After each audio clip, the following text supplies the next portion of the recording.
우리 믿는 사람들은 좋은 일에 대해서 서로 축하하고 인사를 건네면 이렇게 대답합니다. 다 하나님의 은혜입니다. 여러분, 무슨 뜻이죠?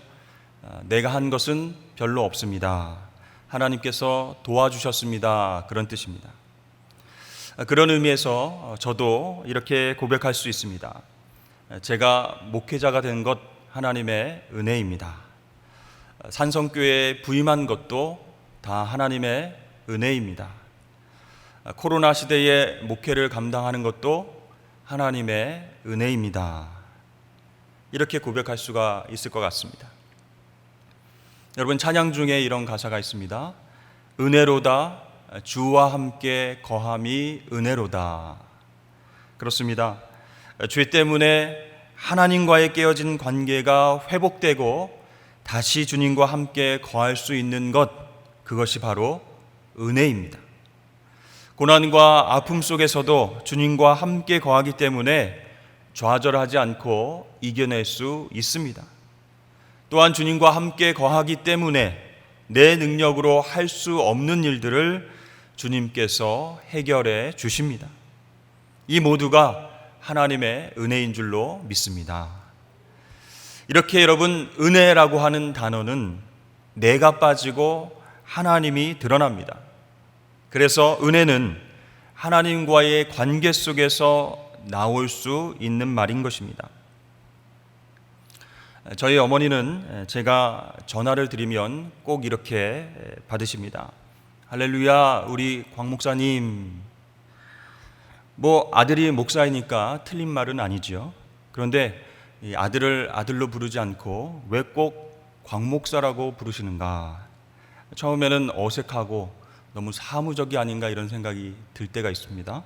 그래서 저도 맞장구를 쳐서 아이고 이 목사님, 네, 잘 지내시죠? 이렇게 대답하곤 합니다. 어머니와 통화하면서 지금 이런 문제가 있고 또 저런 기도 제목이 있으니 기도를 좀 해주십시오라고 부탁을 할 때가 있습니다. 그러면 저희 어머니는 항상 걱정하지 말라고 하십니다. 그리고 꼭 하시는 얘기가 있는데 하나님이 은혜 주실 거야. 하나님이 은혜 주실 거야. 함께 기도하자.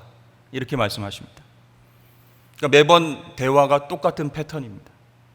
무슨 자동 응답기가 아닌가 이렇게 생각이 들 정도로 하나님의 은혜다. 하나님의 은혜다. 같이 기도하자. 이렇게 매번 말씀하세요. 그런데요, 제가 요즘 생각해 보면 그게 정답인 것 같습니다.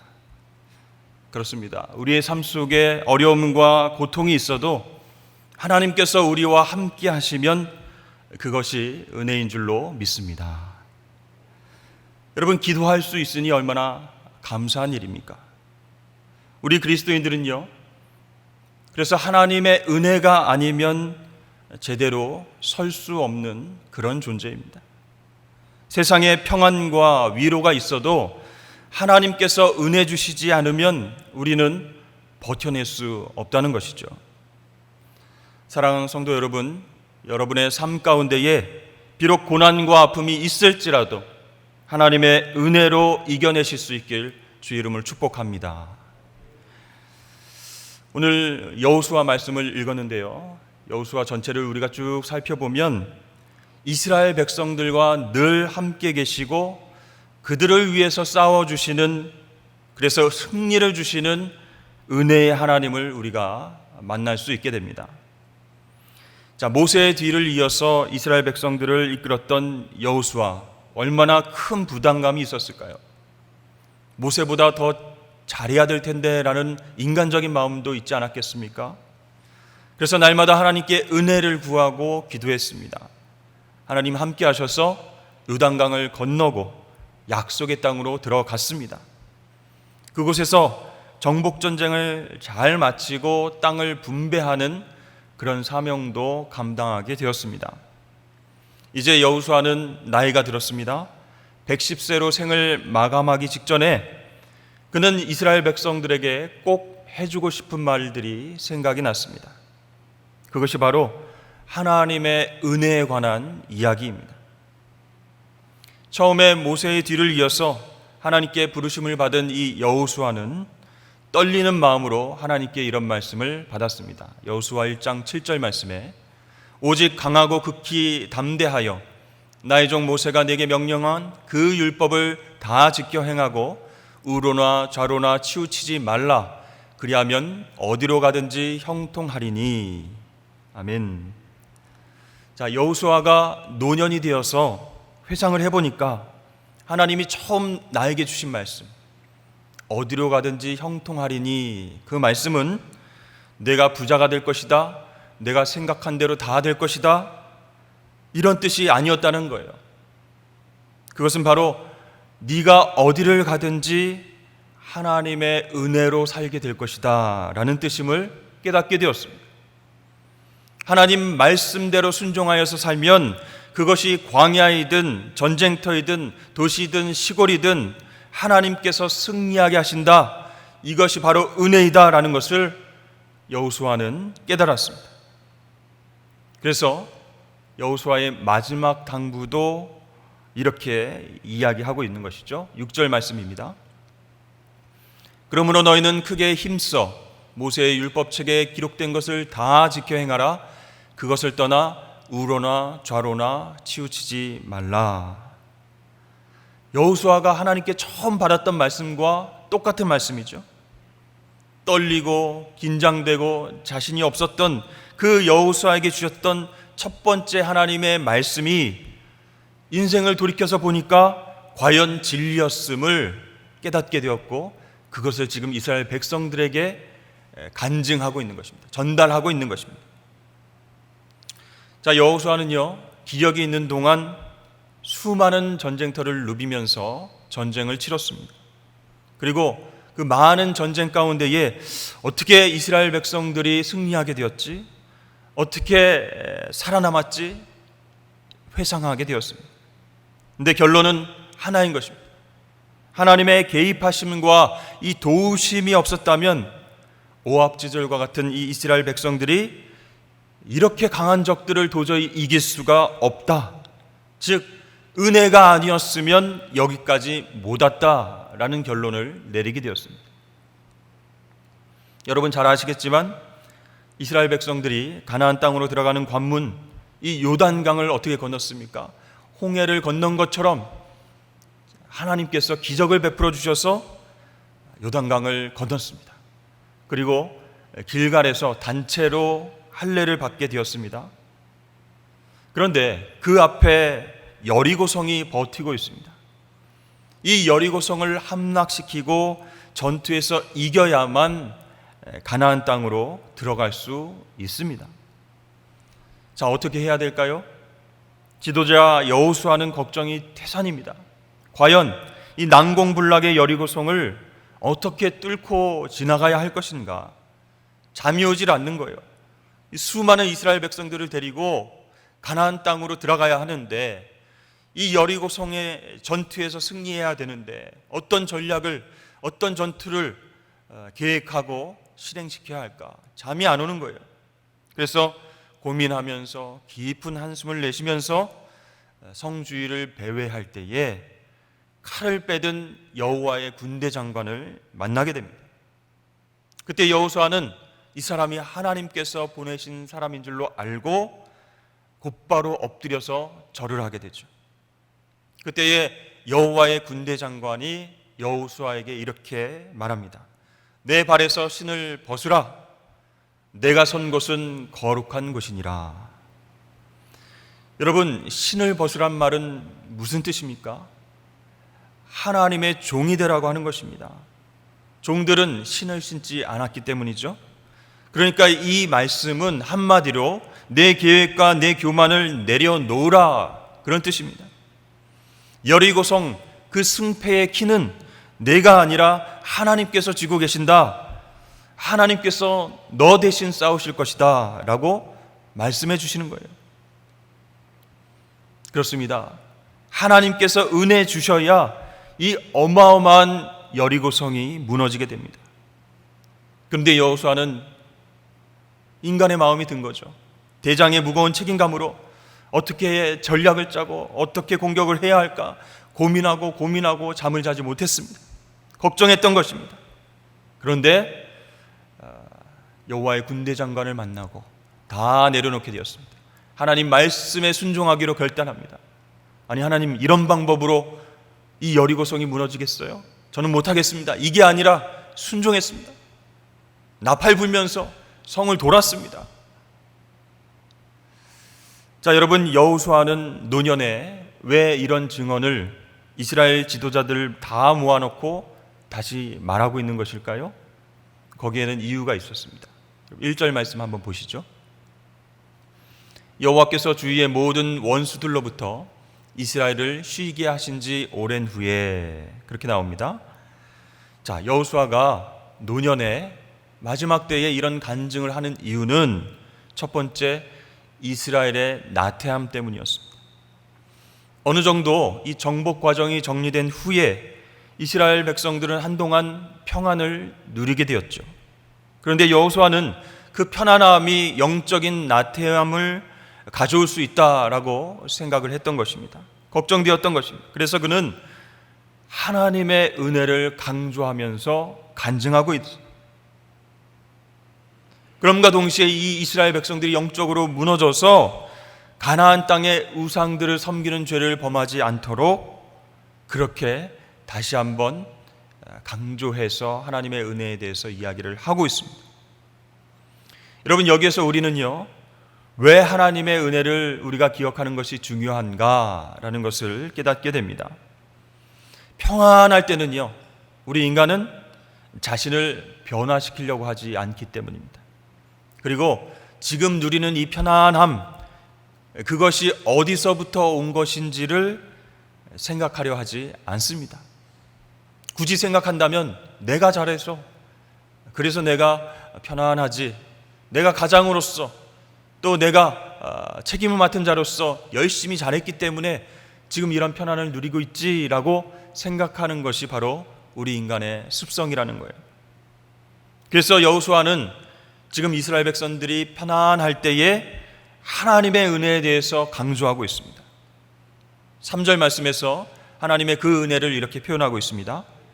너희의 하나님 여호와, 그는 너희를 위하여 싸우신 이시니라. 아멘. 지금 너희들이 누리고 있는 이 평강, 그것은 하나님께서 너희를 위해서 대신 싸워주셨기 때문이다. 그것을 기억해야 된다라고 말씀합니다.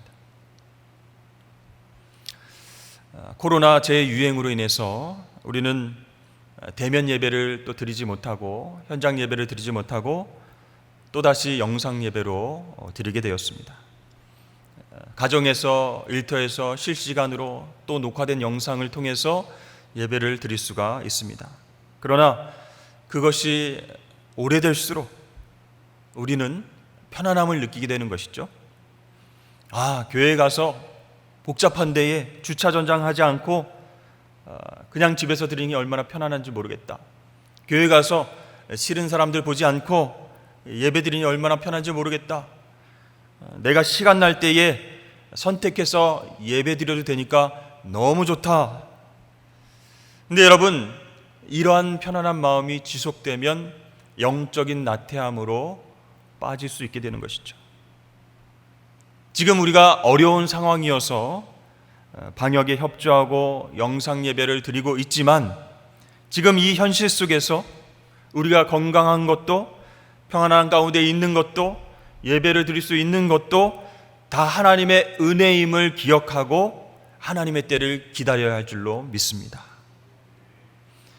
여호수아는 걱정이 되는 거예요. 그런 인간의 본성을 알기 때문에 그런 편안함이 줄 수 있는 영적 나태함을 경고하면서 사실 이 평강이 어디서부터 왔는지 기억해야 된다. 하나님께서 우리를 대신해서 싸워주셨기 때문에 우리가 지금 이 편안함을 누릴 수 있는 것이다. 하나님의 은혜를 기억해야 된다. 잊지 말아야 된다라고 강조하고 있습니다. 두 번째는요, 지도자들의 교만과 착각 때문입니다. 지금 이스라엘 지도자들 어떤 생각을 하고 있을까요? 이 모든 평강, 이 모든 편안은 바로 우리의 능력 때문이다. 우리의 탁월한 지도력과 정치력으로 우리가 이 땅을 정복하고 땅 분배를 무사히 마칠 수 있었다. 그리고 지금처럼 편안하게 살 수 있었던 것 다 우리의 지도력 때문이다. 이런 생각을 하게 됩니다. 그래서 우리는 쉴 만한 자격이 있다. 그런 그들을 향해서 여호수아가 말하고 있습니다. 당신들은 지금까지 백성들을 위해서 목숨을 내놓을 만큼 사명감에 불태서 일하고 있었습니까? 그동안 재판권을 가지고 공평하게 우리 백성들을 재판을 했습니까? 또 정직하게 이 땅에서 일하면서 하나님 앞에 백성들을 인도하여 냈습니까? 알게 모르게 사사로운 이익과 개인적인 야망을 갖지는 않았습니까? 우리가 이렇게 부족함에도 불구하고 이 백성들이 편안함을 누릴 수 있게 된 것, 그것은 무슨 뜻이겠습니까?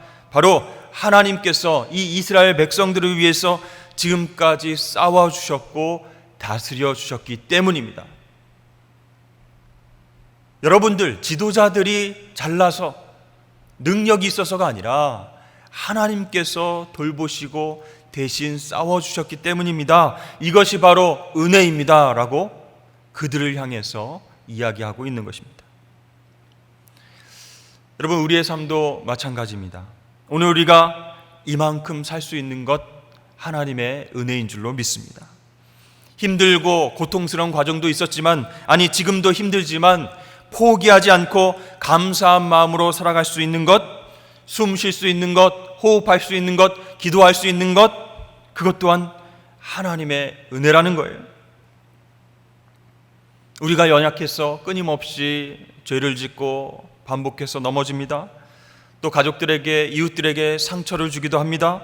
그렇지만 그럼에도 불구하고 나와 이웃들과 그 사람들이 편안할 수 있게 되었다면 그것 또한 하나님께서 우리 대신 싸워주셨기 때문에, 우리 대신 막아주셨기 때문이라는 거예요. 시편 37편은 우리에게 이렇게 말씀하고 있습니다. 우리가 넘어지나 아주 엎드러지지 아니함은 여호와께서 그의 손으로 붙드심이라. 그렇습니다. 여러분, 우리가 하나님의 은혜를 기억하고 하나하나 떠올려야 하는 이유는 우리가 은혜를 쉽게 잊어버리는 존재이기 때문입니다. 그리고 다시 반복해서 죄를 짓는 연약한 존재이기 때문입니다. 우리 많은 그리스도인들, 여러분 생각해 보십시오. 의도적으로 하나님을 막 대적하고 사람들에게 못된 짓을 하는 그런 성도들은 별로 없습니다. 단지 받은 은혜를 다 잊어버리고 또다시 반복해서 범죄하는 그런 죄가 있을 뿐이죠. 그래서요, 우리 가운데서도 우리가 보기에 정말 하나님 은혜를 많이 받고 축복을 받았음에도 불구하고 자신은 마치 아무 복도 받지 못한 것처럼 하나님을 멀리하며 살아가는 사람들이 있습니다. 하나님이 날 위해서 해준 것이 뭐가 있다고 그래? 왜 하나님이 이런 기도 왜 응답하시지 않는 거야? 하면서 원망하는 사람들이 있다는 거예요. 우리가 보기에는 복을 많이 받았는데 그렇게 만족하지 못하고 하나님을 가까이 하지 않는 사람이 있을 수 있다. 그렇기 때문에 우리는 오늘 여호수아의 말에 귀를 기울여야 합니다. 나의 모든 짐을 하나님께서 대신 지시고 나를 위해서 대신 싸워주셨기 때문에, 즉 은혜를 베풀어 주셨기 때문에 지금 여기까지 내가 온 것임을 기억하는 것, 그것이 바로 복받는 비결이라는 거예요. 그럼 여러분, 우리가 어떻게 해야 하나님의 은혜로 다시 살아날 수 있을까? 하나님의 은혜를 매번 경험하며 승리할 수 있을까요? 오늘 말씀을 통해서 보면 그 원리는 간단합니다. 지금까지 나에게 주신 은혜를 기억하고 주실 은혜를 기대하며 사는 것입니다. 즉, 과거에 주신 은혜를 기억하고 미래에 주실 은혜를 기대하고, 이게 무슨 뜻이에요? 한마디로 하나님과의 연결이 끊어지지 않은 상태로 살아가는 것이 은혜로 사는 방법이라는 거예요. 우리 8절 말씀을 다 함께 읽어보도록 하겠습니다. 시작. 오직 너희의 하나님 여호와께 가까이 하기를 오늘까지 행한 것 같이 하라. 아멘. 하나님과 연결이 끊어지지 않는 그 상태로 살아가는 것, 그게 은혜로 살아가는 것이란. 자, 하나님의 은혜로 가나안 땅의 이방 족속들 전쟁을 통해서 많이 몰아냈지만 여전히 남아있는 족속들이 있었어요. 그런데 그 사람들은 우상을 섬기며 죄악된 문화를 누리면서 살고 있었습니다. 그런데 그 죄악된 문화가 바로 생계하고 직접적으로 연관된 그것이 문제였던 것이죠. 떠돌아다녔던, 그렇죠? 광야에서 방황했던 그 이스라엘 백성들이 이제는 가나안 땅에 정착하여서 살아남기 위해서는 이 가나안 사람들의 농경 문화, 우상 숭배 문화에 동요될 위험성이 충분히 있었다는 것이죠. 그렇기 때문에 그들이 다시 은혜로 살아갈 수 있는 방법은 오직 하나님만을 사랑하고 하나님을 가까이 하는 방법밖에 없다는 거예요. 그럼 여러분, 하나님을 가까이 하는 방법이 무엇이 있겠습니까? 바로 말씀에 순종하는 그 방법밖에 없다는 거예요. 하나님의 말씀, 그것을 어떤 교양적으로, 지식적으로 읽지 말고 그 말씀을 순종함으로 내 삶의 중심이 바뀌어야 하나님과 가까이 살 수 있다, 하나님과 동행하며 살 수 있다라고 여호수아는 말씀합니다. 6절 말씀이죠. 너희는 모세의 율법책에 기록된 것을 다 지켜 행하라. 그것을 떠나 우로나 좌로나 치우치지 말라. 이 말씀 순종이 중요하다는 거예요. 말씀에 즉각적으로 순종해야 하나님과 가까이 할 수 있다, 하나님의 은혜로 살 수 있다라는 것이에요. 여러분, 골프 선수 최경주 선수 아시죠? 처음으로 미국 프로골프 대회에서 우승컵을 안았을 때의 일입니다. 이 대회 전날 그의 아내가 성경 한 구절을 써주면서 이 말씀을 꼭 외우고 경기에 나가라고 신신당부를 합니다. 그런데 다음 날 아침 집을 나설 때까지만 해도 외웠던 말씀이 생각이 안 나는 거예요. 첫 번째 홀 티샷을 하려는 순간 까맣게 잊어버렸습니다. 오늘 아침에도 내가 암송했는데 무슨 말씀이었더라? 생각이 안 나는 거예요. 그래서 공을 어떻게 칠까 보다 외웠던 말씀이 무엇인가 생각하면서 계속 코스를 걸었다, 그렇게 이야기를 합니다. 그래서 이 최경주 선수는요, 경기 내내 아내가 나한테 준 말씀이 무엇이지? 내가 외웠는데 그 말씀이 왜 생각이 안 나지? 그 하나님의 말씀이 무엇인지 기억해내려고 경기 중에 계속 애썼다는 거예요. 그러자 이 우승하겠다라고 하는 그 중압감에서 벗어나서 지나치게 힘을 쓰는 대신에 부드럽게 공을 쳐서 실수를 줄일 수 있었다고 합니다. 15번 홀 티샷을 자신 있게 마치고 돌아서는 순간에 그렇게 떠오르지 않았던 그 하나님의 말씀이 생각이 나는 거예요. 마치 막혔던 수문이 한꺼번에 쫙 열리듯이 단번에 생각이 난 거예요. 그 후에 스윙이 더 견고해져서요, 18번 홀에서 성경 구절을 외우면서 이 마지막 순간에 우승컵을 받아 안게 되었다라고 간증을 했습니다. 여러분, 우리가 계속해서 하나님 말씀 안에 머무를 때에 우리의 의식 체계뿐만 아니라 무의식 세계에도 하나님께서 다스리신다는 거예요. 말씀 안에 거하면 말씀이 기억나지 않는 그 순간조차 말씀이 우리를 이끌어가기 시작한다는 거예요. 여러분, 이것이 바로 하나님을 가까이 하는 삶인 줄로 믿습니다. 성경에는 하나님 말씀대로 살아서 승리한 사람들 굉장히 많이 나오죠. 다윗은요, 정말 어린아이처럼 순수하게 말씀대로 살아왔던 인물입니다. 역대상 18장 4절 말씀에 이런 말씀이 나옵니다. 다윗이 그에게서 병거 1000대와 기병 7000명과 보병 2만 명을 빼앗고 다윗이 그 병거 100대의 말들만 남기고 그 외의 병거의 말은 다 발의 힘줄을 끊었더니. 여러분, 이 말씀 기억하시죠? 제가 청빙 과정에서 여기 강단에 섰을 때 설교했던 본문 말씀입니다. 그때도 아마 9월 첫째 주인 걸로 기억하는데 오늘이 꼭 1년 전 청빙 설교를 했던 그날인 것 같습니다. 여러분, 다윗은 왜 한참 전쟁 중이고요, 좋은 병거를 전쟁을 통해서 얻었는데, 그것을 무기로 활용할 수 있었는데 왜 1000대의 병거를 끌 수 있는 말의 발해임줄을 다 끊고 100대의 말들만 남겨놨을까? 그는 다윗이 하나님의 말씀에 어린아이처럼 순수하게 즉각적으로 순종했기 때문입니다. 신명기 17장에 의하면 하나님께서 왕이 많이 갖지 말아야 할 3가지를 말씀하고 계십니다. 첫 번째는 병마, 두 번째는 아내, 세 번째는 은금을 왕이 되면 많이 갖지 말라라고 말씀하셨습니다. 자, 이스라엘 왕이 된 다윗은요, 이 신명기 말씀을 잘 알고 있었습니다. 그런데 그 말씀을 지식적으로 교양으로 알고 있지 않았습니다. 신명기 말씀에 병마를 많이 두게 되면 하나님보다 그 군사력을 더 의지할 수 있을까 봐 다윗은 생각난 말씀에 즉각적으로 순종하시고, 그래서 너무 아까운데, 우리가 보기엔 너무 아까운데 계산하지 않고 과감하게 말의 발의 힘줄을 다 끊어버리는 겁니다.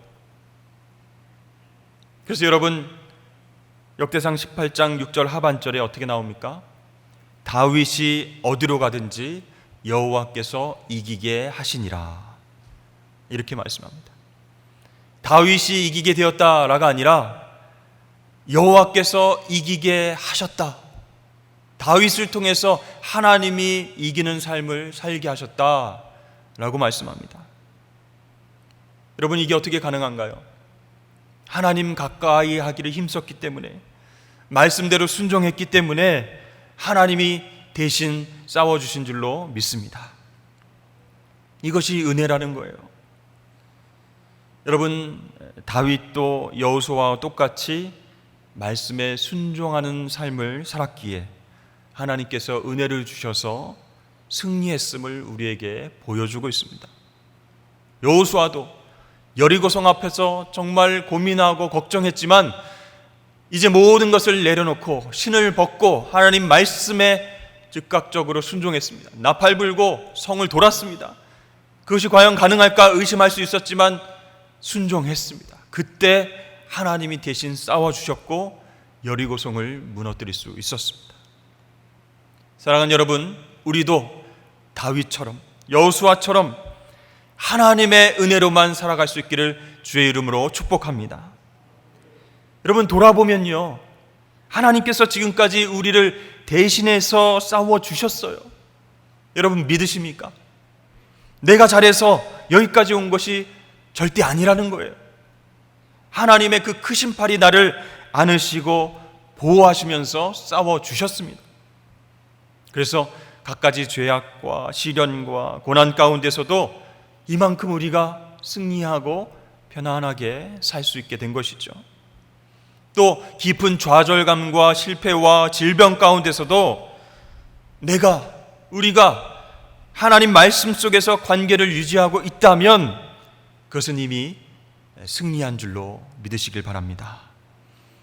여러분, 이것이 은혜로 산다라고 하는 말의 의미인 것입니다. 어떤 아이는요, 태어나 보니까 엄마가 헐리우드의 여배우 안젤리나 졸리입니다. 어떤 아이는 입양되어서 보니까 아빠가 브래드 피트입니다. 그 유명 배우의 아이들은요, 어디에 가나 세상에 관심을 받게 됩니다. 아이들의 교사나 유머나 또 보디가들, 고급 자동차들, 비행기, 그 가족을 항상 따라다니죠.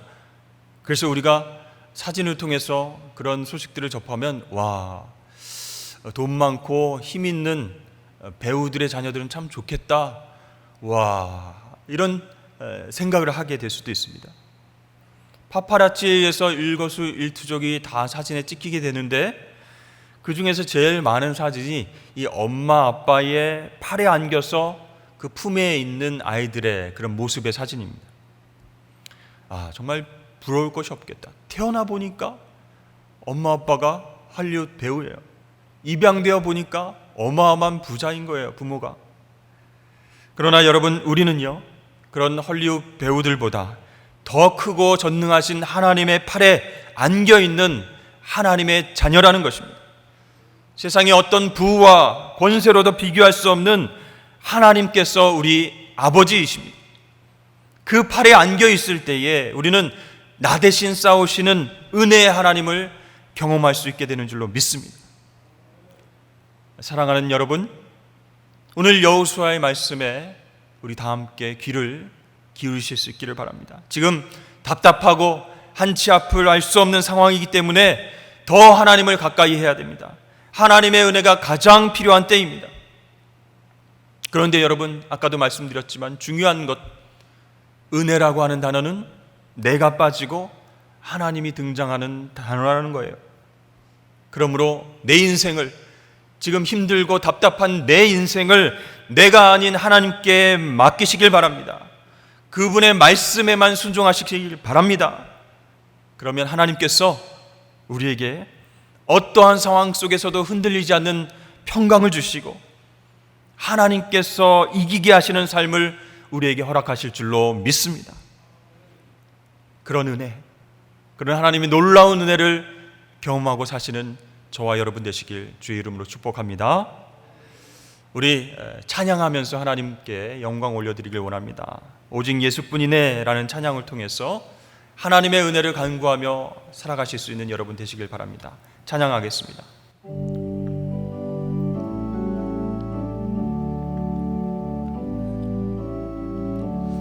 은혜 아니면 살아갈 수가 없네. 호흡마저도 다 주의 것이니 세상 평안과 위로 내게 없어도 예수, 오직 예수뿐이네. 크신 계획 다 볼 수도 없고 작은 고난에 지쳐도 주께 묶인 나의 모든 삶 버티고 견디게 하시네. 은혜 아니면 살아갈 수가 없네. 나의 모든 것 다 주께 맡기니 참된 평안과 위로 내게 주신 주 예수, 오직 예수뿐이네. 다시 한번 고백하겠습니다. 은혜 아니면 살아갈 수가 없네. 호흡마저도 다 주의 것이니 세상 평안과 위로 내겐 없어도 예수, 오직 예수뿐이네.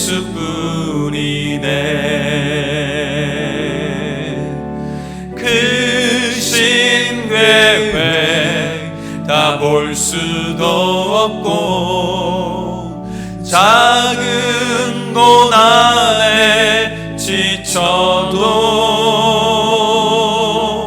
주께 묶인 나의 모든 삶 버티고 견디게 하시네. 은혜 아니면 살아갈 수가 없네. 나의 모든 것 다 주께 맡기니 참된 평안과 위로 내게 주신 주 예수, 오직 예수뿐이네.